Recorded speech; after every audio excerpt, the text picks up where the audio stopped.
and in today's Tuesday Crafternoon, I would like to show you how you can make a stitched heart journal using the same techniques that we use for our stitched cards. Now, this is going to be a program that we do in person this summer, but I'll just go through it for you, so if you want to try this at home, you can go right ahead.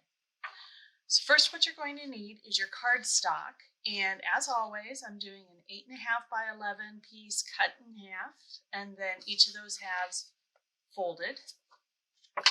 You will also need paper. Now what I've done is trimmed, I think about 1/2 inch off the width of an 8.5 by 11, and this was actually 3 sheets of 8.5 by 11. So 1/2 inch off, so you've got 8 inches across, and then 11 inches down, and we're cutting it in half this way. Then just bundle them together, fold them in half. You need pattern, and I already have the card punched out with the pattern. You will need embroidery floss for doing the stitching on the front, and then I've got some crochet cotton for doing the stitching for the binding. Now you can see here I've used embroidery floss for it. I don't think that's going to hold up quite as well as a more sturdy cotton threading would. You'll need an awl and a piece of scrap cardboard for punching your holes. You will want 4 big paper clips for holding everything together when you're ready to stitch the binding. You'll need needle, scissors, and tape for doing the embroidery part. And I think we've got everything here, so let's get started. To start with, let's take a look at our pattern. The heart pattern is one of the simplest to do because it's going to follow the 1/2 and 1/2 stitch that I've talked about before, where we start at the top center, right here at the bottom of the valley between the 2 sides. We'll come up that hole and cross over to the middle hole here on the bottom, so right at the point. And then we'll come up the next hole going clockwise and cross back over to the top, moving forward 1 hole going clockwise. So what we end up with is 2 halves with the same number of holes going around. And if we just start here in the middle and divide it in half, and then keep turning our stitches around, we get this nice crossover pattern in the middle, and we fill up all our holes. So I have my needle threaded, and I'm going to start here at the top middle hole at the base of that valley, and I'll tape that down.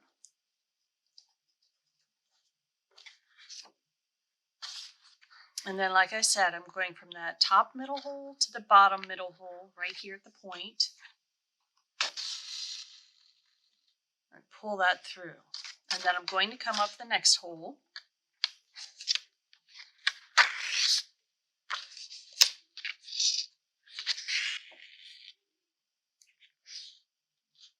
And cross over that middle line again. Come up to the top. I've gone the next hole over. And then again, go forward 1 hole going clockwise,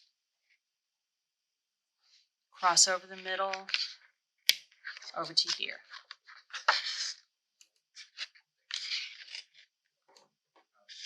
And so we'll just follow that all the way around.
right, looks like that's all I'm going to get on this particular piece of floss. So what I will do is finish up and come back, and then I'll show you how to put it all together.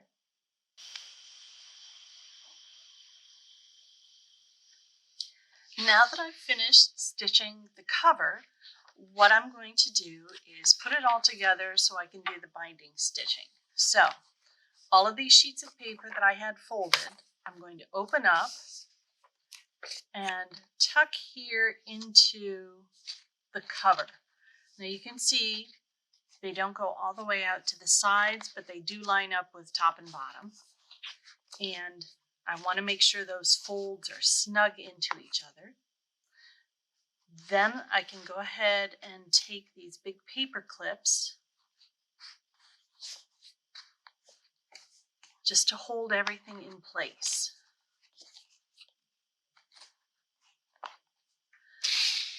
I'll slip this piece of cardboard underneath, and then I need my awl, because what I'm going to do is poke 5 holes along here, along what is going to be the spine of our little booklet.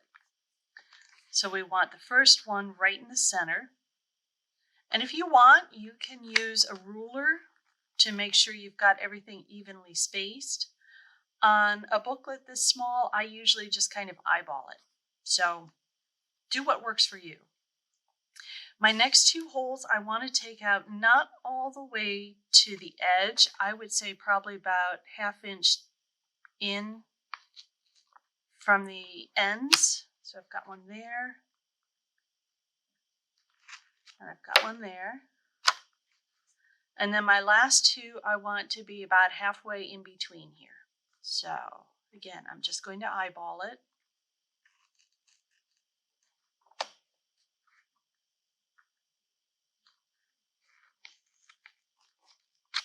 All right, so I've got my 5 holes there.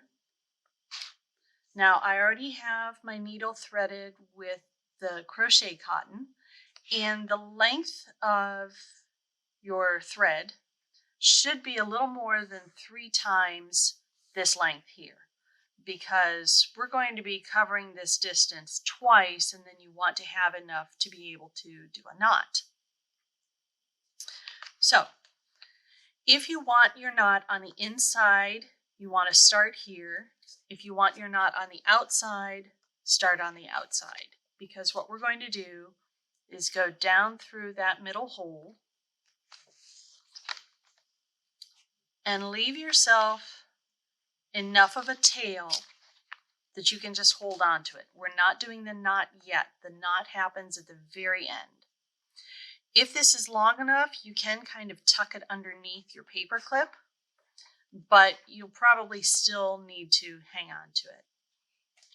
All right, now I'm going to come up the next hole to the left.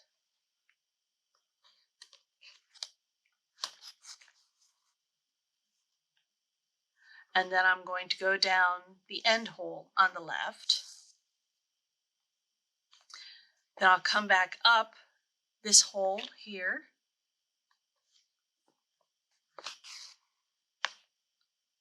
And you can see I've got a couple of stitches here already and the one here. Now, this time we're going to go past the middle hole over to this hole and come down. And then we'll come up the end hole.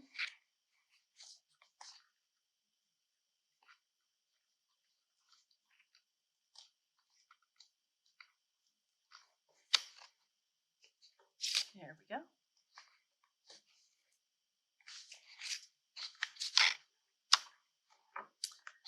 And back down this hole, the next one from the end. So you can see we've got all of our stitches here on the inside. We need one more on the outside. So we're coming back up this center hole. And I like to come up, if my tail is on one side of this cross thread, I want to come up on the other side so that I can tie my knot directly over that. So I've got one thread here, one thread here, and we're going to knot it right over the stitch just to hold everything in place.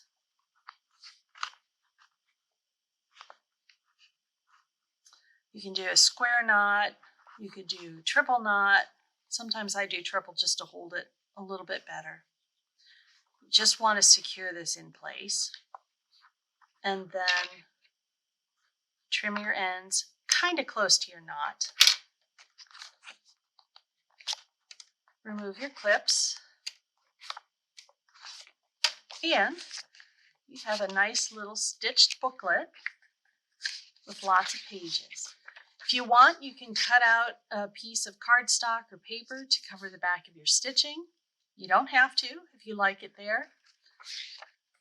But now you've got a little notebook that you can tuck in your purse, in your backpack. If you have a big enough pocket, you could do your pocket. But now you've got a little notebook that you can write in. Now, as I said, this is going to be an in-person program in July, on Thursday, July 13th. So if you're interested, you can sign up on the library's calendar of events or call us at the reference desk and we can get you signed up. Otherwise, if you want to try this at home, I highly encourage you to do so. You can find a fairly simple heart pattern online, or you could even use one of our previous card patterns and do that instead and then just turn it into a booklet. Hope you give this a try. Hope you have some fun with this at home. And in the meantime, stay healthy, be kind, and get creative. Goodbye.